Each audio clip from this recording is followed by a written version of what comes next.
Halo teman-teman calon ners hebat. Hukum bukan hal yang menakutkan kalau kita punya bekal yang cukup.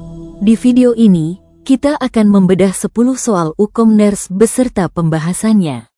Yuk, tingkatkan percaya diri dan raih kelulusan bersama. Latihan 10 soal hukum ners level sulit. Kasus klinis terintegrasi dengan pembahasan, pemetaan SDKI, SIKI, SLKI, dan referensi buku, jurnal. Soal 1, tingkat sulit. Pria 58 tahun, pneumonia berat, GCS13, RR 30 per menit, MAP 58 mm raksa, suhu 39,2 derajat C. Laktat 4,2 mol per liter, kultur darah sedang dikerjakan. Pasang 2 jalur IV besar, SPO 90% Ra. Tindakan keperawatan prioritas pertama, A. Memberikan antibiotik broad spektrum segera. B. Memulai bolus kristaloid 30 ml per kilogram dalam 3 jam. C. Memberikan paracetamol untuk menurunkan demam. D. Menyediakan blanket hangat untuk kenyamanan. E. Memasang kateter urin untuk memantau output.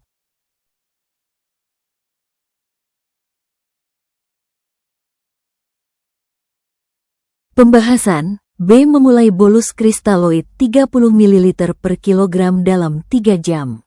Pada shock sepsis dengan hipotensi, MAP kurang dari 65, dan laktat 4, resusitasi cairan awal 30 ml per kilogram kristaloid adalah prioritas untuk memulihkan perfusi sebelum intervensi lain. Antibiotik secepatnya tetap penting, namun stabilisasi hemodinamik mendahului pemberian obat agar perfusi organ memadai. Mapping SDKI SIKI SLKI, SDKI, risiko shock, perfusi jaringan tidak efektif, SIKI, manajemen shock, terapi cairan intravena, SLKI, perfusi jaringan membaik, MAP 65, laktat menurun. Soal 2, tingkat sulit. Wanita 22 tahun dengan DKA, glukosa 520 mg per del, pH 7,12, HCO 9 mg per liter, K 5,6 mg per liter, keton urin positif.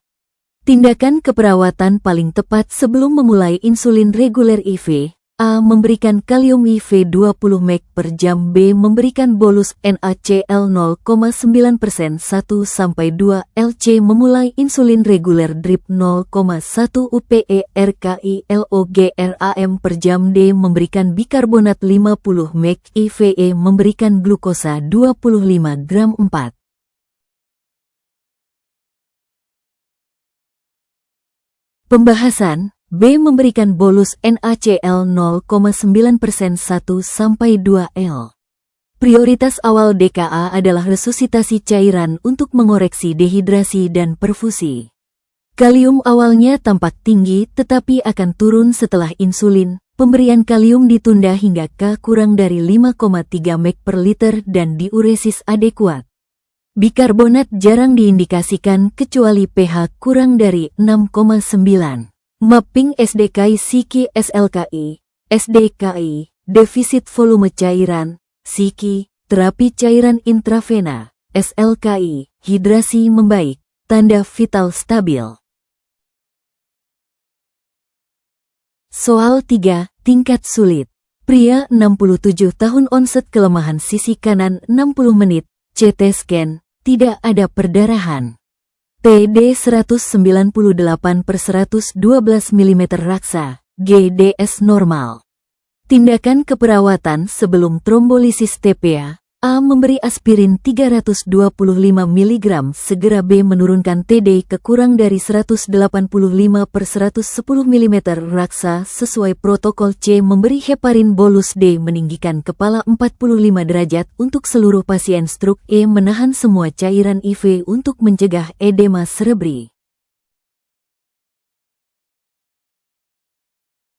Pembahasan, B. Menurunkan TD ke kurang dari 185/110 mm raksa sesuai protokol.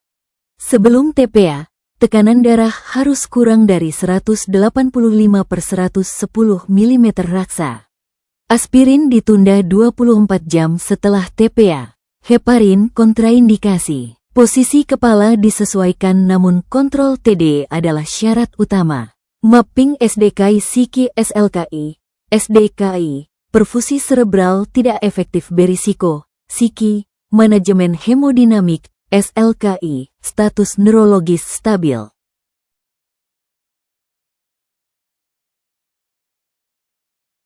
Soal 4, tingkat sulit. Pasien 45 tahun pasca laparotomi menggunakan PCA morfin. RR turun dari 18 ke 8 per menit, SPO 86% dengan nasal kanul 2 liter per menit, pucat dan mengantuk sulit dibangunkan. Tindakan prioritas, A. Meningkatkan kecepatan infus cairan. B. Memberikan naloxon sesuai protokol dan dukung jalan napas. C. Mematikan PCA tanpa intervensi lain. D. Memberikan antiemetik karena mual muntah. E. Minta pasien melakukan napas dalam batuk.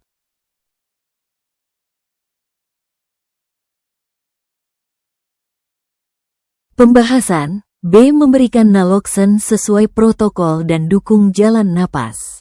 Gambaran depresi napas akibat opioid, RR rendah, sedasi berat, hipoksemia. Prioritas, amankan jalan napas, oksigen, beri naloxon titrasi sesuai protokol, monitor ketat. Mapping SDKI Psiki SLKI, SDKI, risiko ventilasi spontan tidak efektif, Psiki, manajemen jalan napas, antagonis opioid, SLKI, ventilasi adekuat. Soal 5, tingkat sulit. Ibu hamil 34 minggu dengan preeklampsia berat sedang terapi MgSO4. TD 170/110 mm raksa, refleks patella hilang, RR 10, men, diuresis 20 ml per jam. Intervensi keperawatan paling tepat, A. Meningkatkan dosis magnesium sulfat. B. Memberikan kalsium glukonat 4 dan hentikan MgSO4. C. Memberikan labetalol tambahan tanpa ubah MgSO4. D. Meninggikan posisi semi-Fowler dan observasi ulang 30 menit. E. Memasang kateter urin balon lebih besar. Pembahasan, B. Memberikan kalsium glukonat 4 dan hentikan MgSO4. Tanda toksisitas MEK, refleks hilang, depresi napas, oliguria. Hentikan MgSO4 dan berikan antidotum kalsium glukonat, monitor ketat respirasi dan diuresis. Mapping SDKI Psiki SLKI, SDKI, risiko cedera, maternal, janin. Psiki, manajemen terapi obstetri, pengelolaan toksisitas, SLKI, status maternal stabil. Soal 6, tingkat sulit. Bayi 6 bulan dengan bronkiolitis, retraksi interkostal, napas cuping hidung, SPO 88% pada nasal kanul 2 liter per menit. Tindakan eskalasi oksigen yang paling tepat, A. Menaikkan nasal kanul ke 6 menit, anak. B. Berikan HFNC, high flow nasal kanula, sesuai berat badan. C. Berikan nebulisasi salbutamol tunggal terlebih dahulu. D. Pindahkan ke posisi proning. E. Memberikan antibiotik profilaksis IV.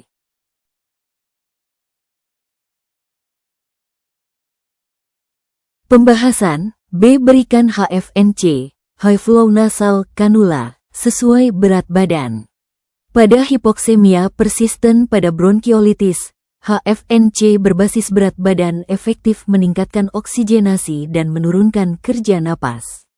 Salbutamol tidak rutin direkomendasikan untuk semua kasus bronkiolitis.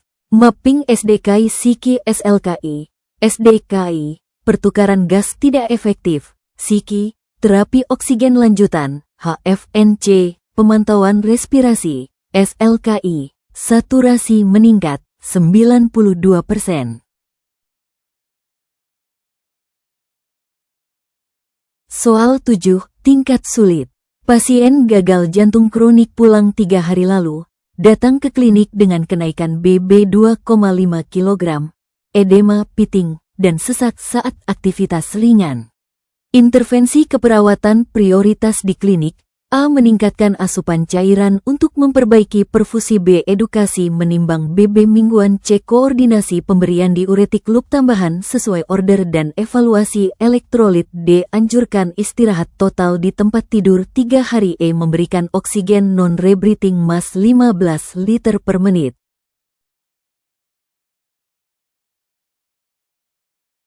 Pembahasan. C. Koordinasi pemberian diuretik loop tambahan sesuai order dan evaluasi elektrolit. Kenaikan BB cepat mengindikasikan retensi cairan. Intervensi prioritas adalah optimasi diuresis, kolaboratif, dan pemantauan elektrolit, renal. Edukasi BB harian, bukan mingguan, diberikan kemudian. Mapping SDKI Psiki SLKI, SDKI, kelebihan volume cairan, Psiki, manajemen diuretik, edukasi pemantauan BB harian, SLKI, edema berkurang, BB turun. Soal 8, tingkat sulit. Pasien skizofrenia mendengar perintah suara untuk melukai orang di ruangan. Ia tampak gelisah dan menoleh-noleh. Tindakan keperawatan paling penting. A. Mengajak berdiskusi isi halusinasi secara mendalam. B. Memberi tugas kelompok untuk distraksi. C. Meningkatkan keselamatan dengan pendekatan tenang, jaga jarak aman, dan siapkan bantuan. D. Meyakinkan bahwa suara itu tidak nyata dan memintanya mengabaikan. E. Memberikan kopi hangat untuk menenangkan.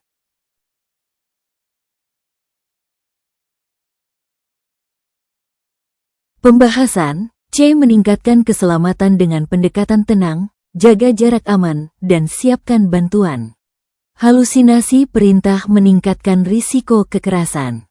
Prioritas adalah keselamatan, deeskalasi, lingkungan aman, panggil bantuan bila perlu, lalu intervensi terapeutik lainnya. Mapping SDKI Psiki SLKI, SDKI, risiko perilaku kekerasan, Psiki, manajemen risiko kekerasan, komunikasi terapeutik, SLKI, kontrol impuls membaik. Soal 9, tingkat sulit. Program komunitas TB, angka putus obat tinggi pada fase intensif. Strategi keperawatan komunitas paling efektif untuk meningkatkan kepatuhan. A. Edukasi massal 1 kali di puskesmas. B. Telepon pengingat mingguan tanpa kunjungan. C. Implementasi DOTS berbasis keluarga. Kader dengan pemantauan langsung minum obat. D. Hanya memberikan insentif makanan pada akhir terapi. E. Mengurangi jumlah obat pada fase intensif. Pembahasan. C. Implementasi DOTS berbasis keluarga, kader dengan pemantauan langsung minum obat. DOTS dengan pengawas menelan obat, kader, anggota keluarga terlatih, terbukti meningkatkan kepatuhan dan menurunkan putus obat dibanding edukasi pasif. Mapping SDKI Psiki SLKI, SDKI, manajemen regimen terapeutik tidak efektif, komunitas. Psiki, pendampingan pengobatan, pelibatan kader, SLKI, kepatuhan meningkat. Soal 10, tingkat sulit.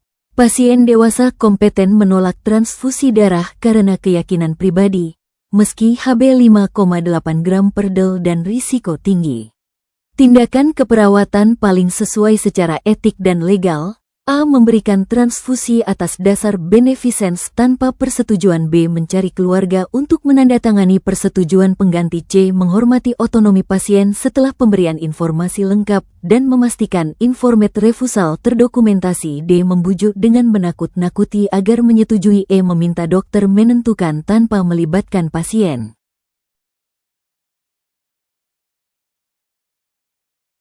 Pembahasan. C. Menghormati otonomi pasien setelah pemberian informasi lengkap dan memastikan informed refusal terdokumentasi. Dalam pasien kompeten, prinsip otonomi diutamakan. Perawat memastikan edukasi risiko manfaat, menilai kapasitas, menawarkan alternatif yang diterima, dan mendokumentasikan informed refusal. Mapping SDKI Psiki SLKI, SDKI, kesiapan peningkatan penata laksanaan kesehatan, Psiki, edukasi keputusan terapeutik, advokasi pasien, SLKI, pengambilan keputusan otonom.